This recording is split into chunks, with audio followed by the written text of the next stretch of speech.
जय गुरु महाराज विद्यार्थियों। आज का यह वीडियो मैट्रिक के एग्ज़ाम देने वाले विद्यार्थियों के लिए संस्कृत का सब्जेक्टिव क्वेश्चन से है, जो 19 फरवरी बृहस्पतिवार 2026 को पूछा जाएगा आपको। तो ये 40 सब्जेक्टिव क्वेश्चन आप देख लीजिए, इसी टाइप का क्वेश्चंस आएंगे और आप लोगों को सारे क्वेश्चंस बना के ही आना है, लिख कर ही आना है। इसलिए एक बार इसे प्रेम से सुन लीजिए और आपका 40 क्वेश्चन कंप्लीट हो जाएगा। आप इसे दोस्तों तक शेयर कर दीजिए, जिससे सभी की तैयारी पूर्ण हो सके। और वीडियो आपको कैसा लगा जो कमेंट करके बताएं, और कैसा एग्ज़ाम जा रहा है आपका वो भी बताएं। तो आपका पहला क्वेश्चन है, आत्मा का स्वरूप कैसा है, वह कहाँ रहती है? कठोपनिषद में यम नचिकेता संवाद के माध्यम से आत्मा के स्वरूप पर विस्तार से चर्चा की गई है। मानवों के हृदय में आत्मा का स्थान बताया गया है, जो अणु से भी छोटा और महान से भी महान है। जो इसका रहस्य समझता है वह शोक रहित हो जाता है। इसमें आप में क्वेश्चन आ सकता है ऑब्जेक्टिव में भी कि अणु से भी छोटा कौन है, तो आत्मा है। बड़ा से भी बड़ा कौन है, तो आत्मा है। यानी छोटा से भी छोटा आत्मा ही है, और बड़ा से भी बड़ा क्या है, आत्मा ही है। और जो इसे जान जाता है वो शोक रहित हो जाता है। और आत्मा के बारे में किस उपनिषद में बताया गया, तो कठोपनिषद में बताया गया है। किसके संवाद में, तो यम नचिकेता के संवाद में, जो कि आपके 7 या 6 क्लास में पढ़ना था। क्वेश्चन नंबर दूसरा देखते हैं। मंगलम पाठ का 5 वाक्यों में वर्णन करें। दूसरा का क्वेश्चन है, मंगलम पाठ का 5 वाक्यों में वर्णन करें। वैदिक वाङ्मय के अंतिम भाग में उपनिषदों का स्थान आता है, जिसमें जीवन दर्शन के सिद्धांतों का निरूपण किया गया है। आत्मा और प्रकृति के संयोग से इस जगत की उत्पत्ति हुई है। परम ज्ञान की प्राप्ति ही इस जीवन का लक्ष्य है। सत्य के स्वरूप का चिंतन, आत्मा की विशेषता, सत्यमेव जयते, विद्वान पुरुष का दिव्य लोक गमन तथा परम ज्ञान पाकर मृत्यु को वश में करना आदि इस पाठ का मुख्य वर्ण विषय है। उपनिषद में आदर्श जीवन शैली का वर्णन किया गया है। यानी इसमें आपको बताया गया कि ज़िंदगी कैसा है और कैसे ज़िंदगी में जीना है। और सबसे बड़ा चीज़ है कि यह जो विशेषता है, उपनिषद का स्थान जो दिया गया, जीवन दर्शन के बारे में दिया गया, जिसमें चिंतन करना है, आत्मा की विशेषता के बारे में जानना है। सत्यमेव जयते, विद्वान पुरुष का दिव्यलोकन गमन करना, यानी किस तरह से आप काम कीजिएगा तो दिव्य पुरुष बनकर लोक में गमन कीजिएगा। अगर गलत काम करते हैं तो कैसे, जैसे हमारे गुरु महाराज कहते हैं, भूत के पूजा करने वाले भूत ही बनते हैं और देवता की पूजा करने वाले देव बनते हैं। इसीलिए हम लोग को अच्छे कर्म करनी चाहिए। क्वेश्चन नंबर 3, उपनिषद में किसका वर्णन है? यह वैदिक वाङ्मय का अभिन्न अंग है। उपनिषद में दर्शन सिद्धांतों का वर्णन है। सभी जगह परमात्मा का गुणगान किया गया है। इसमें उन्हें सर्वशक्तिमान, सर्वव्यापक, सत्य स्वरूप और हमेशा विद्यमान रहने वाला कहा गया है। परमात्मा के द्वारा ही संसार व्याप्त और अनुशंसित है। सत्य की प्रकाष्ठा ही ईश्वर का मूर्त रूप है। ईश्वर ही सभी तपस्याओं का परम लक्ष्य है ना। ईश्वर, आपको किसी के बारे में सोचना है तो ईश्वर के बारे में सोचिए। जो ईश्वर के बारे में सोचता है उनसे कोई गलत काम नहीं होता है। और जो वीडियो को लाइक नहीं किए, फटाफट लाइक कर दीजिए। क्वेश्चन नंबर 4 देखेंगे।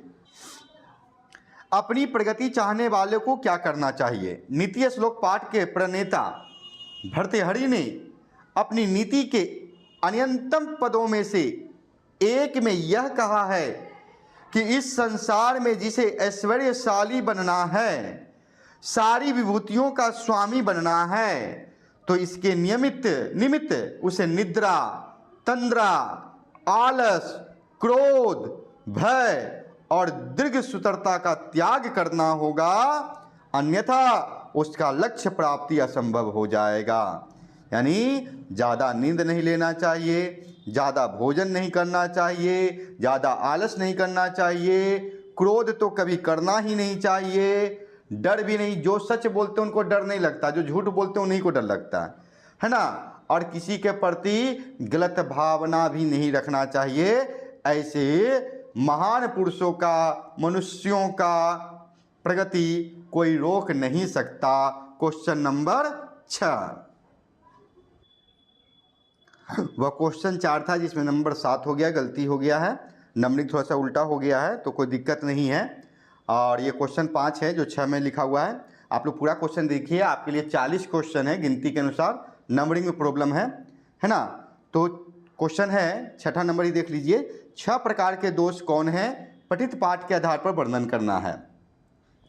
जीवन की सफलता का श्रेय और प्रेय 2 मार्ग है। श्रेय और प्रेय 2 मार्ग है। प्रेय का फल अस्थायी होता, परंतु श्रेय का मार्ग मानव को सदा के लिए उन्नति और कल्याण के मार्ग पर चलने को प्रेरित करता है। इस कार्य की साध्य सिद्धि में मनुष्यों को निद्रा, अधिक सोना, तंद्रा, उगना, भय, क्रोध, आलस और दीर्घसूत्र, किसी कार्य को देर से करना आदि दोषों को त्यागना होगा। महात्मा विदुर की वाणी को सत्य मानकर जो व्यक्ति इन खट दोषों को छोड़ देगा, यानी खट दोष मतलब 6 दोषों को छोड़ देगा, उसे परम कल्याण की प्राप्ति होगी। क्वेश्चन अगला देखेंगे। क्वेश्चन है, भारत महिमा पाठ के आधार पर भारत का वर्णन संक्षेप में करें। भारत महिमा पाठ में कुल 5 पद संकलित हैं, जिनमें 2 पौराणिक एवं शेष आधुनिक रचनाकारों द्वारा लिखे गए हैं। इन पदों में भारत देश की महिमा का गुणगान किया गया है। भारत भूमि ऐसी भूमि है जहां देवता भी जन्म लेने को तरसते हैं। मानवों का क्या कहना, यहाँ जन्म लेकर सभी धन्य हो जाते हैं और हरि की सेवा करते हैं। यह देश सभी धर्मों के लोगों को आश्रय देता रहा है और ऐसा प्रतीत होता है कि यह विश्व रूपी घर का आंगन है, जहाँ सभी धर्मों के दरवाजे और खिड़कियाँ खुलती है। भारत भूमि ममतामयी, पवित्र और रमणीय है। विभिन्न जातियों और धर्मों के लोग एकत्व भाव से यहाँ जीवन यापन करते रहे हैं। यह देश सागर, नदी और अनेक झरनों से परिपूरित है तथा इसे सहज ही संसार का गौरव कहा जा सकता है। यानी भारत में पाठ 5 पद संकलित है। याद रखिएगा कितने पद संकलित है, 5 पद संकलित है, जिसमें 2 पौराणिक ग्रंथों से लिया गया है ना, और शेष आधुनिक रचनाकारों द्वारा लिखा गया है। यहाँ देवता भी जन्म लेना चाहते हैं और यहाँ का गुण देवता भी गाते हैं। यहाँ इस धरती को मोक्ष की धरती कहा जाता है, भारत को। तो यहाँ सभी अलग अलग जाति, अलग अलग धर्म के हैं, लेकिन सभी में आपस में प्रेम होता है। लेकिन आज कुछ नेताओं के चक्कर में लोग अपने में लड़ मड़ कट रहे हैं, इसलिए सावधान हो जाइए। और अगला क्वेश्चन देखिए, हमारी मातृभूमि कैसी है। भारत भूमि की महत्ता का पता इसी तथ्य से चल जाता है कि देवता भी यहाँ जन्म लेने की ओर तरसते हैं। जैसा कि मैं पहले बता दिया, पर्वतराज हिमालय की गोद में बसी भारत भूमि निर्मला और ममतामयी, विशाल और रमणीय है। सागरों, नदियों एवं निर्झरों से समन्वित यह देश विभिन्न धर्मावलंबियों को अपने जातिगत वैषमता को भुलाकर आपस में सद्भावपूर्वक रहने की शिक्षा देता है। क्वेश्चन अगला देखेंगे। 8वां क्वेश्चन है, कुल की रक्षा कैसे होती है। कुल की रक्षा सदाचार से होती है। क्वेश्चन 9। क्वेश्चन 9 या नंबरिंग प्रॉब्लम है, 12 आ गया है, कोई बात नहीं, मैं बता चुका हूँ। 40 क्वेश्चन आपका होगा, काउंटिंग में 40 क्वेश्चन ही रहेगा। अलसशाला के कर्मियों ने आलसियों को आग से कैसे और क्यों निकाला। वास्तविक 4 आलसियों को नियोगी पुरुषों ने केशों से खींचकर अग्नि से निकाला, क्योंकि उन्हें वास्तविक आलसियों की पहचान हो चुकी थी। अब उनकी प्राण रक्षा का भी दायित्व उन्हीं का था, अतएव उन्हें वहां से निकालकर और यथेष्ट दान आदि देकर विदा किया गया, है ना। क्वेश्चन नंबर 11 देखेंगे।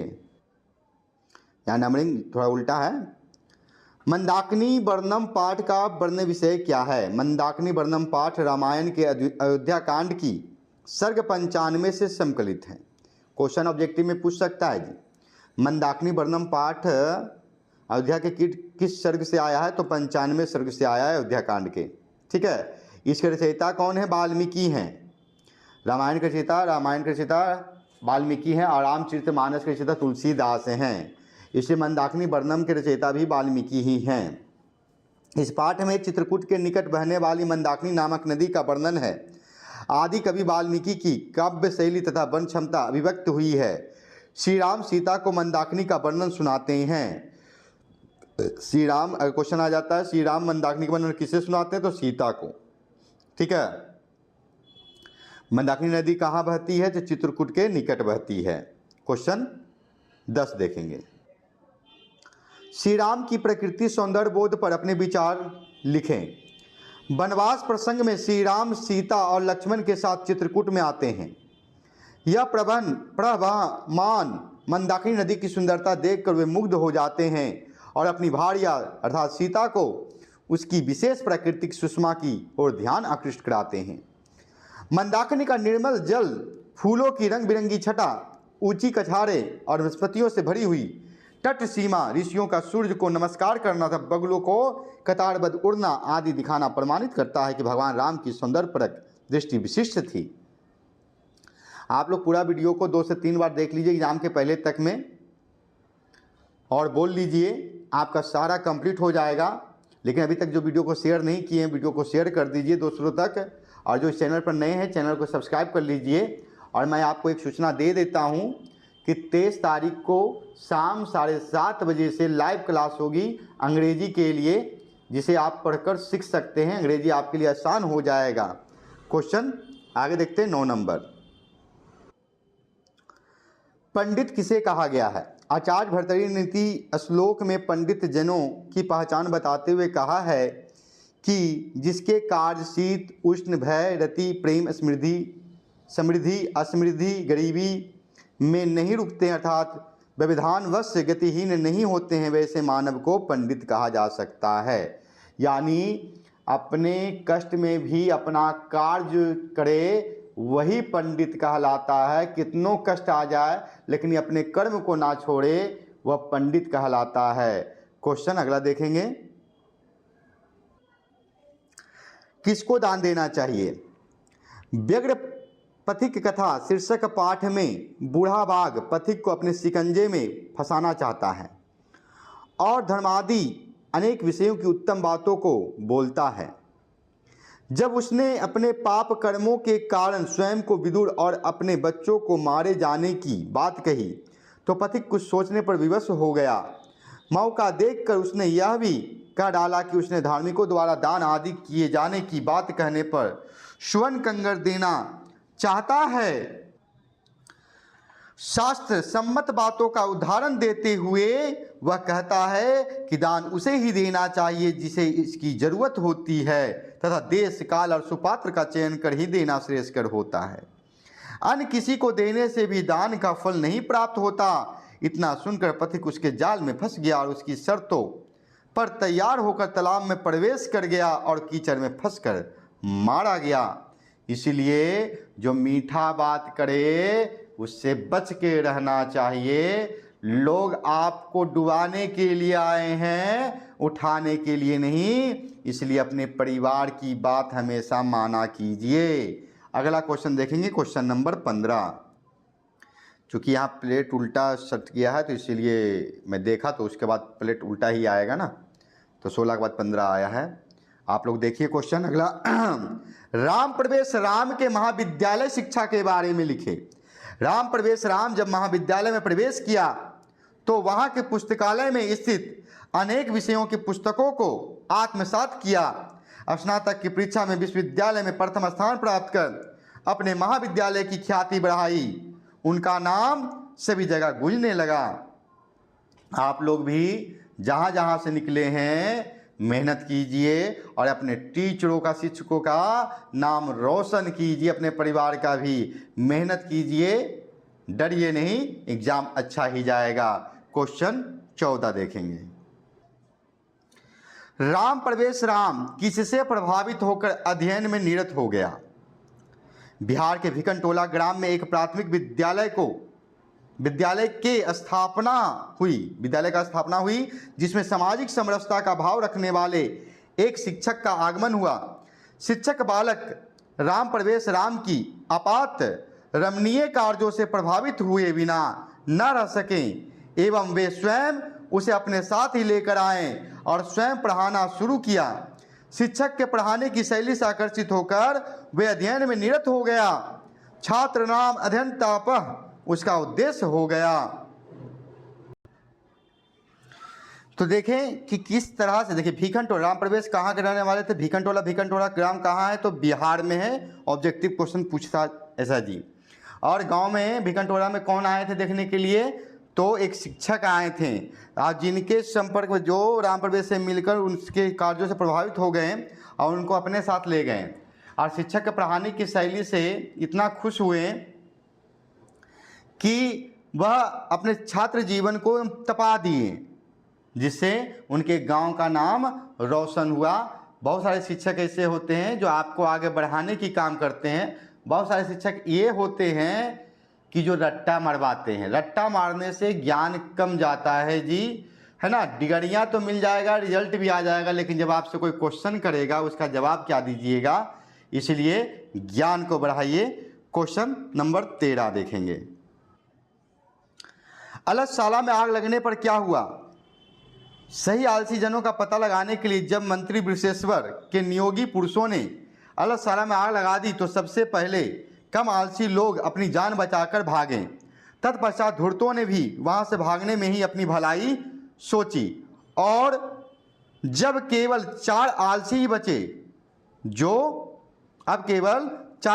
बचे, जो वास्तविक आलसी थे, यानी जो वृषेश्वर मंत्री थे मिथिला के, वह उनके नियोगी पुरुषों ने देखा कि बहुत अनाज खत्म हो रहा है, तो उपाय किए क्या करे भाई, तो धूर्त लोग का पता लगाने के लिए आग लगा दी, जिससे जो कम आलसी थे वो भाग गए, जो धूर्त लोग थे वो भाग गए, और जो ज़्यादा आलसी थे वो चुपचाप वहीं बैठे रह गए, है ना। इससे पहले मैं संस्कृत का एक ऑब्जेक्टिव का वीडियो डाला हूँ, उसको भी देख लीजिए, जिससे आपका 100 नंबर कंप्लीट हो जाएगा।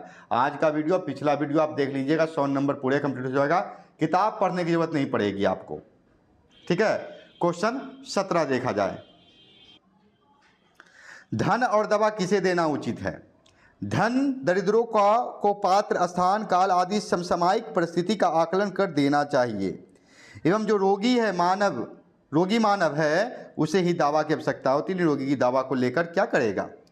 यानी जिसको ज़रूरत है उसको धन दीजिए और जो रोगी है उसको दवा दीजिए। क्वेश्चन 18। बूढ़े बाघ ने पथिक को कैसे मारा? बूढ़े बाघ हाथ में सोने का कंगन लेकर सरोवर के किनारे बैठकर बोल रहा था, कोई इस कंगन को ले लो। लोभ बस कोई पथिक सोचा, भाग्य से ही संभव है। बाघ ने तर्क दिया, मैं असहाय, दानी, नख दंतहीन हूँ। पथिक उस पर विश्वास कर स्नान करने के लिए सरोवर में गया, वहाँ कीचड़ में फंस गया, अंत में बाघ के द्वारा खा लिया गया। पूरी कहानी मैं आपको बता चुका हूँ पथिका का, तो इस तरह से वो आप अपने शब्दों में भी लिख सकते हैं। Question number 19। कर्ण की दानवीरता का वर्णन अपने शब्दों में करें। कर्ण महादानी था। कर्ण के बारे में आप जानते होंगे, है ना। ये महाभारत के पात्र हैं। कर्ण सूर्य के पुत्र हैं, सूर्य भगवान के, और कुंती के पुत्र हैं। पांडवों में सबसे बड़े पुत्र में ये आते हैं 6ठे नंबर में, जो कि पांडव को पहले पता नहीं था। जब इनका अंतिम समय आया तो सब पांडव को पता चला कि इनका बड़ा भाई है। कर्ण महादानी था।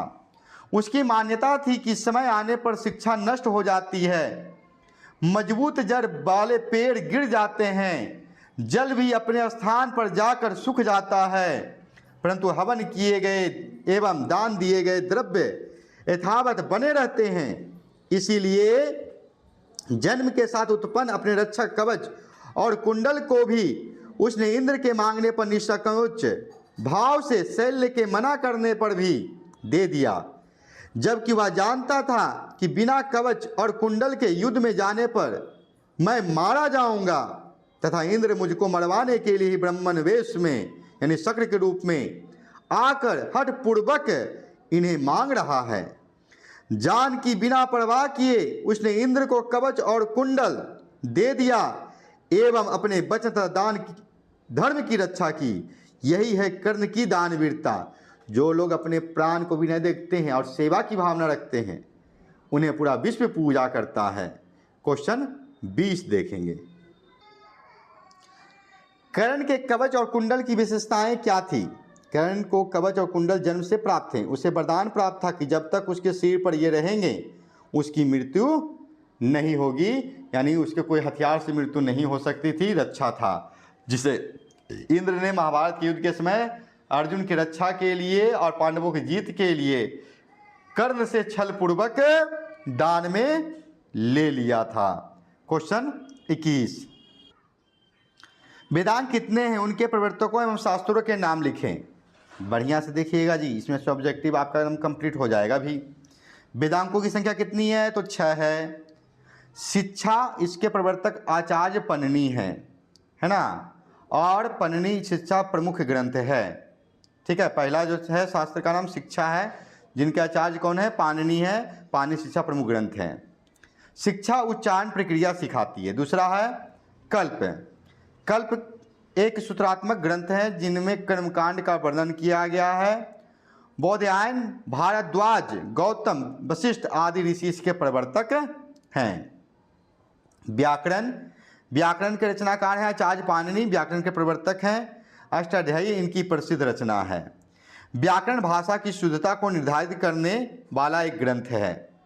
चौथा है निरुक्त आचार्य यस्क, इसके प्रणेता थे। वेदों के शब्दों का निर्वचन इस शास्त्र का प्रमुख विषय है। पांचवा है छंद, आचार्य लगधर इसके प्रवर्तक थे। ज्योतिष शास्त्र भविष्य में हो सकने वाली घटनाओं की संभावना एवं भविष्यवाणी करने वाली विद्या से संबंधित है। ज्योतिष आचार्य पिंगल छंद शास्त्र के प्रवर्तक थे। पदों की रचना में छंदों का विशेष महत्व है। इस तरह से वेदांत कितने? तो 6 हैं। आपका कंप्लीट हो गया। क्वेश्चन 22, भारतीय दर्शन शास्त्र एवं उनके प्रवर्तकों की चर्चा करें। भारतीय दर्शन शास्त्र के 6 प्रकार हैं। सांस, इसके प्रवर्तक कपिल हैं, मुनि हैं। दूसरा योग, इसके प्रवर्तक पतंजलि हैं। न्याय के प्रवर्तक गौतम ऋषि हैं। वैशेषिक के प्रवर्तक कणाद मुनि हैं। और मीमांसा के जैमिनी हैं। वेदांत दर्शन के प्रवर्तक बदरायन हैं। क्वेश्चन 23, शास्त्रकारा पाठ में किस विषय पर चर्चा की गई है? शास्त्रकारा पाठ में शास्त्र एवं शास्त्रकारों की चर्चा क्रम में प्राचीन भारतीय विज्ञान के शास्त्रकार के नाम से प्रसिद्ध आयुर्वेद के चरक संहिता और सुश्रुत संहिता की चर्चा की गई है, जिनमें रसायन विज्ञान एवं भौतिक विज्ञान के वर्णन है। साथ ही खगोल विज्ञान एवं गणित के आर्यभट्टीय विभिन्न विषयों में युक्त ब्राह्मीर की बृहत संहिता तथा पराशर के कृषि विज्ञान आदि शास्त्रों की चर्चा की गई है। आप वीडियो को स्थिर से सुनिए, स्लो करके सुनिए या फास्ट करके सुनिए, और आप अपना कंप्लीट कर लीजिए। 40 क्वेश्चन है, इस क्वेश्चन से आना ही आना है। आपको 100 नंबर लेके आना ही आना है। 24 नंबर देखेंगे। शास्त्र क्या है? जो मनुष्यों को सांसारिक विषयों की आसक्ति या विरक्ति अस्थायी, अस्थायी अथवा कृत्रिम का उपदेश देता है, उसे शास्त्र कहा जाता है। और जो वीडियो को लाइक नहीं किए हैं वो क्या कहेंगे? लाइक कीजिए, कमेंट भी कर दीजिए कैसा लग रहा है ना, और एग्ज़ाम कैसा गया जो बताइए। दूसरों तक शेयर भी कर दीजिए, सभी का तैयारी हो जाए। क्वेश्चन 25 देखेंगे। सिख संप्रदाय के लोगों के लिए पटना क्यों महत्वपूर्ण है? सिखों के 10वें गुरु गोविंद सिंह का जन्म स्थान होने का श्रेय पाटलिपुत्र को प्राप्त है। उनके जन्म स्थान होने के कारण पटना में गुरुद्वारा की स्थापना की गई, जिसका महत्वपूर्ण स्थान है। यह स्थान विश्व के सिखों के लिए पवित्र धर्मस्थल के रूप में जाना जाता है ना। सिखों के 10वें गुरु कौन थे? गुरु गोविंद सिंह, जिनका जन्म कहाँ हुआ था? पटना में हुआ था, पटना सिटी में। क्वेश्चन 26, राजशेखर ने पटना का उल्लेख किस रूप में किया है? काव्य मीमांसाकार राजशेखर ने पाटलिपुत्र को विद्या की देवी सरस्वती की प्राचीन परंपरा वाला क्षेत्र स्वीकार किया है एवं शिक्षा शास्त्रियों की महान परंपरा वाला प्रदेश घोषित किया है, जहां उपवर्ष, वर्ष, पाणिनि, पिंगल, बर्रुचि एवं पतंजलि जैसे दिग्गज विद्वानों ने अपना कार्य किया है? Question number 27। पटना के प्रमुख दर्शनीय स्थलों का उल्लेख करें। बिहार की राजधानी पटना का दर्शनीय स्थलों में गांधी सेतु, संग्रहालय, उच्च न्यायालय, सचिवालय, गोलघर, तारामंडल, जैविक उद्यान, मौर्यकालीन अवशेष तथा महावीर मंदिर विशेष उल्लेखनीय है। इसके अतिरिक्त सिख धर्म के 10वें गुरु गोविंद सिंह का जन्म स्थल गुरुद्वारा भी विशिष्ट स्थान है, जहां संपूर्ण विश्व के सिख समुदाय के लोग दर्शन करने आते हैं। Question number 28। पाटलिग्राम के संबंध में भगवान बुद्ध ने क्या कहा था? पाटलिग्राम के बारे में महात्मा बुद्ध ने भविष्यवाणी की थी कि भविष्य में यह महानगर बनेगा, परंतु कलह, झगड़े, अग्निदाह, आग लगना तथा जलपुर बाढ़ की समस्या से ग्रसित रहेगा। इसका भय सर्वदा लगा रहेगा, जो अभी तक है। Question number 29। शंकर चरितम काव्य की विशेषताओं का वर्णन करें। शंकर चरितम काव्य की रचना पंडिता क्षमा राव हैं। उन्होंने अपने पिता पंडित शंकर पांडुरंग की विद्वता एवं जीवन चरित्र की रचना की है। यानी आपसे क्वेश्चन पूछ दिया जाए पंडिता क्षमा राव के पिता का नाम क्या है, तो पंडित शंकर पांडुरंग, है ना। शंकर चरितम में किसकी वर्णन किया गया है? तो पंडित क्षमा राव के पिता का। ठीक है। Question number 30। विजयांका की विशेषताओं का वर्णन करें। विद्या की देवी सरस्वती का आसन, वस्त्र वाहन सभी शुभ्र धवल कांति रूप का चित्रित किया गया है, परंतु प्रथम कल्प की कवित्री विजयांका, जिसका रंग श्याम था, ने अपनी अद्भुत लेखन प्रतिभा से अपनी रचनाओं में प्रखर आभा बिखेर दी है, अर्थात उनकी कृतियां ज्योतिर्मय है। इस असाधारण प्रतिभा की स्वामिनी विजयांका की रचनाएं नील कमल की पंखुड़ियों की तरह थी। इसी से प्रभावित होकर आचार्य दंडी ने सरस्वती को बेकार ही सर्व शुक्ला की उपाधि दी गई है, ऐसा माना है। Question number 31। आधुनिक काल की किन्हीं 3 संस्कृत लेखिकाओं का नाम लिखें। आधुनिक काल के संस्कृत लेखिकाओं में पंडिता क्षमा राव हैं, पुष्पा दीक्षित बनमाला भावलकर हैं तथा मिथिलेश कुमारी मिश्रा विशेष उल्लेखनीय हैं। Question number 32। भारतीय संस्कारों शैशव संस्कारों का उल्लेख करें। भारतीय संस्कारों की कुल संख्या 16 है। भारतीय संस्कार कुल कितने संस्कार हैं? 16 है, जिसमें शैशव संस्कार 6 माने गए हैं। जातकर्म बच्चे का जन्म होना, नामाकरण बच्चे का नाम रखना, निष्कर्मण प्रसूति गृह से जच्चा बच्चा का बाहर आना, अन्नप्राशन 6 माह के बालक को अन्न का आस्वादन कराना, चूड़ाकर्म बच्चे के बाल को काटना, कर्णभेद बच्चे के दोनों कानों को छेदना, इन सभी संस्कारों के वैज्ञानिक आधार हैं, अतएव इसकी आवश्यकता लोगों ने महसूस की है। Question number 33। स्वामी दयानंद की शिक्षा व्यवस्था का वर्णन करें। मध्यकाल में व्याप्त अनेक कुरीतियों के कारण हिंदू धर्मावलंबी अपने धर्म को छोड़कर अन्य धर्मों को अपनाने लगे थे। धार्मिक आडंबर इतना अधिक था कि सत्य क्या है इसका पता ही नहीं चला पा रहा था।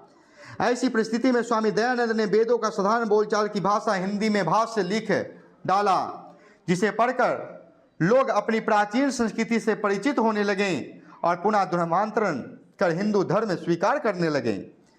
पुनः ऐसी शिक्षा व्यवस्था की नींव डाली गई कि जिसके प्राचीन वेदादि शास्त्रों के अध्ययन के साथ आधुनिक शिक्षा का समन्वय स्थापित किया गया, जिससे लोग भारतीयता के रंग में रंग सकें। साथ ही स्त्री शिक्षा, अस्पृश्यता, बाल विवाह और कर्मकांड का निषेध हो सका। Question number 37। संस्कार का मूल अर्थ क्या है? संस्कार का मूल अर्थ परिमार्जन अर्थात शुद्धिकरण और गुणों का आदान करना होता है। तात्पर्य है कि संस्कार मानव जीवन से दोषों को दूर करते हैं अर्थात परिमार्जित करते हैं तथा गुणों को भरने का काम करते हैं। पहले के विद्यालय में संस्कार दिया जाता था कि कैसे करना है। आज के विद्यालय में संस्कार नहीं, आज का विद्यालय मॉल हो चुका है। बस पढ़ना है। जहाँ संस्कार नहीं वहाँ पढ़ाई किस काम का। आज जहाँ संस्कार है वहाँ पढ़ाई अपने आप हो जाती है।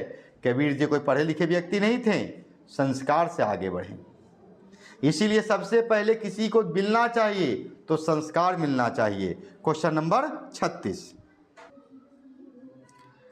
34 है, यहाँ लगता है छूट गया है 34 नंबर। उपनयन संस्कार का वर्णन करें। शिक्षा संस्कारों उपनयन संस्कार का विशेष महत्व है। जब बालक शिक्षा ग्रहण करने योग्य हो जाता था तो माता पिता अभिभावकों के द्वारा उसे गुरुकुल में भेज दिया जाता था। उपनयन संस्कार के अंतर्गत गुरु बालक का हाथ पकड़कर अपने घर आश्रम में ले जाता था। तथा अब वह उसका मानस पिता की भूमिका निभाता था। छात्र भी मानस पुत्र बन गुरु गृह में रहकर विद्या अध्ययन करना प्रारंभ करता था। जीवन की इस अवस्था में ब्रह्मचर्य के नियमों का पालन करना अनिवार्य था, अतएव उसे ब्रह्मचारी भी कहा जाता था। शिक्षा नियम पूर्वक प्रदान की जाती थी, है ना। उपनयन संस्कार में देखिए, गुरु पिता बनता था, गुरु ही माता बनता था, गुरु ही भाई, गुरु ही बहन। लेकिन आज की जमाना देखिए कि गुरु क्या कर रहे हैं, गुरु शिष्य में क्या हो रहा है। लोगों को सावधान होना चाहिए, संस्कार पकड़िए। अगला क्वेश्चन देखेंगे, समावर्तन संस्कार का वर्णन करें। समावर्तन संस्कार प्राचीन गुरुकुल परंपरा में शिक्षा के संस्कारों में अन्यतम समावर्तन संस्कार उल्लेखनीय है। गुरु गृह में रहकर जीवन का संगोपंग अध्ययन करने के बाद जब शिष्य को अपने घर वापस लौटने का अवसर उपस्थित होता था तो गुरु अपने शिष्यों को सामने बैठाकर भविष्य के जीवन में आने वाली समस्याओं का सामना अपने उपार्जित ज्ञान से कैसे करना है यह बताते थे। साथ ही सत्य बोलो, धर्म का आचरण करो और स्वाध्याय से विमुख ना हो आदि उपदेश देकर वे उन्हें अपने घरों में जाने का निर्देश देते थे। अब शिष्य गृहस्थ जीवन जीने की ओर अग्रसर होता था एवं गुरु से प्राप्त ज्ञान के आधार पर अपने भावी जीवन की संकल्पना को साकार करता था। यही है समावर्तन संस्कार। अगला क्वेश्चन देखें, स्वामी दयानंद अपने सिद्धांतों के संकलन के लिए क्या किए। स्वामी दयानंद अपने सिद्धांतों को संकलित करने के लिए सत्यार्थ प्रकाश नामक ग्रंथ को सर्वसुलभ एवं सहज ग्रह हिंदी भाषा में रचा, जिसे वेदों के असली अर्थ जान सामान्य में प्रचलित से हो सके और धर्माडंबर समाप्त हो सका। साथ ही 1875 ईस्वी में आर्य समाज की स्थापना ने भी इस दिशा में उल्लेखनीय सफलता प्राप्त की। यानी आर्य समाज की स्थापना किसने की? स्वामी दयानंद सरस्वती ने किए।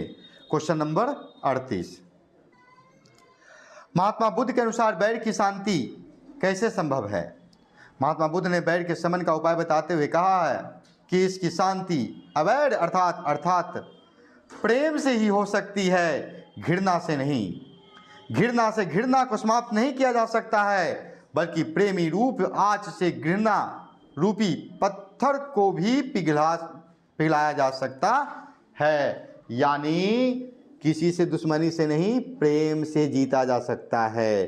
क्वेश्चन नंबर 39, राष्ट्र संघ की स्थापना का उद्देश्य स्पष्ट करें। अभी तक विश्व में 2 बार विश्व युद्ध हो चुके हैं। हथियारों की होड़, वैमनस्य और द्वेष अशांति के जनक हैं।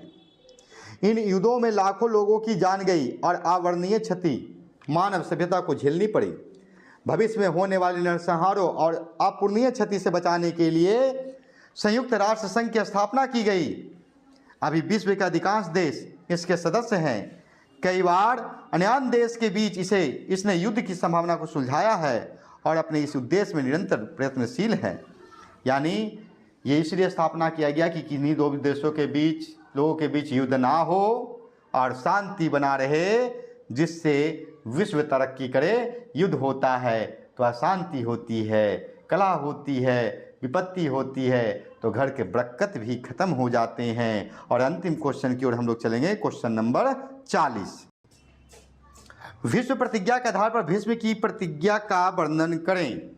महाभारत से है जी, है ना। भीष्म पितामह के बारे में है। भीष्म प्रतिज्ञा वर्णन, देवव्रत भीष्म पिता के सुख के लिए अपने उत्तराधिकार को ग्रहण करने और आजीवन ब्रह्मचर्य रहने का भीष्म प्रतिज्ञा करते हैं। यानी भीष्म पितामह का जो नाम था देवव्रत था, जो पिता के सुख के लिए ही आजीवन ब्रह्मचर्य के लिए प्रतिज्ञा कर लेते हैं। वो शपथ लेते हैं कि पृथ्वी, गंध, जल, रस, ज्योति, रूप, वायु, स्पर्श, सूर्य प्रकाश, धूमकेतु, गर्मी, आकाश, शब्द, चंद्रमा, शीतलता और धर्मराज धर्म को छोड़ सकते हैं, परंतु मैं अपनी प्रतिज्ञा से कभी कभी भी विचलित नहीं होऊंगा। कहने का तात्पर्य ये अपनी प्रतिज्ञा पर अटल रहें और बाणों की सैया, तीरों की सैया पर क्या किए, लेट गए, लेकिन प्रतिज्ञा नहीं तोड़ें। और इन्हें वरदान मिला था इन्हीं प्रतिज्ञा के लिए, इच्छा मृत्यु का, कि जब तुम चाहोगे तभी तुम्हारी मृत्यु होगी। इस तरह से 40 क्वेश्चन आपका संस्कृत का पूरा कंप्लीट हो जाता है। जो अभी तक चैनल को सब्सक्राइब नहीं किए, चैनल को सब्सक्राइब कर लें, बेल आइकन को क्लिक कर लें, जिससे समय पर आपको नोटिफिकेशन प्राप्त हो सके। और 7:30 बजे 23 तारीख मैट्रिक एग्जाम खत्म और आपका अंग्रेजी स्टार्ट हो जाएगा। जय गुरु महाराज, तैयारी कीजिए और एग्ज़ाम दीजिए।